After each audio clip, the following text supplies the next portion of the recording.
বন্ধুরা, দেখো আজকে চলে এসেছি আমরা পানিহাটি উৎসব, মানে পানিহাটি বইমেলা উৎসব অমরাবতীতে। তো এখানে আমরা এসেই দেখতে পাচ্ছি যে এত ভিড় জমায়েত হয়ে গেছে। আর অলরেডি আরওয়াইসি সিন্ধিয়া গান গাইতে শুরু করে দিয়েছে। তো আমরা যখন এসেছি তখন দেখছি গান হচ্ছে আর প্রচণ্ড ভিড়, প্রচণ্ড ভিড়। তোমাদের মেলাতে পুরোটা আমরা সবটা ঘুরিয়ে এখন দেখাবো। তো পোস্ট করতে ভিডিওটা একটু লেট হয়ে গেল, প্লিজ তোমরা আমাকে ক্ষমা করে দিও। আর এই পুরো ভিডিওটা তোমরা দেখতে থাকো।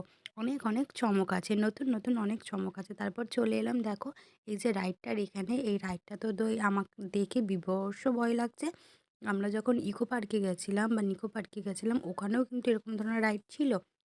আর এই রাইডটা তো আমি ফার্স্ট টাইম দেখছি এখানে, যেটা আমরা টিভিতে দেখি বা কোথাও সেখানে দেখি, কিন্তু বাট আজকে আমি অমরাবতী মেলাতে দেখছি যে এরকম একটা রাইড, যেটা বাচ্চাদের জন্য জলের ওপরে এটা ভাসানো হয়েছে, এর মধ্যে বাচ্চাটা গিয়ে খেলা করবে। তো এটা দেখে একটু ভয় ভয়ও লাগছে, কিন্তু তবুও বাচ্চাদের জন্যে তো ঠিক আছে। বাচ্চারা যারা উঠতে পারবে, যারা বাচ্চারা ক্যারি করতে পারবে, তাদের জন্য ভীষণ একটা মজাদার খেলা এসছে।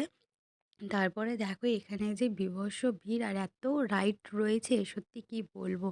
আমার মেয়ে তো মনে উঠে এতে যাওয়ার জন্য মানে একদম ব্যাকুল হয়ে পড়েছে। আর এই যে এই রাইডটা এসছে, এই রাইডটাও কিন্তু তোমরা ইকো পার্কে দেখতে পাবে। ইকো পার্কে কিন্তু এই রাইডটা যে বীভৎস ভয় লাগছে আমার এই রাইডটা দেখে। বাবারে বাবা, আমি তো কখনো উঠবো না। তোমরা কে কে এই রাইডটাতে চড়তে চাও একটু কমেন্ট করো। আমার তো এক্ষুনি দেখে ভয় লাগছে, মানে কি বলবো। আর সামনে থেকে যখন দেখছিলাম, মানে তখন কি বলবো বন্ধুরা তোমাদেরকে, বীভৎস ভয় লাগছে, বীভৎস ভয়। এরকম রাইডে ওঠার জন্য বাবা, বাবা আমাকে মানে কোটি কোটি টাকা দিলেও আমি উঠবো না। সত্যি বীভৎস ভয় অন্য কোনো রাইড বা ওই যে নাগরদোল্লাগুলো রয়েছে সেগুলোতে উঠতে পারি, কিন্তু এটা দেখলেই যেন কেমন একটা গায়ের মধ্যে গুলিয়ে ওঠে।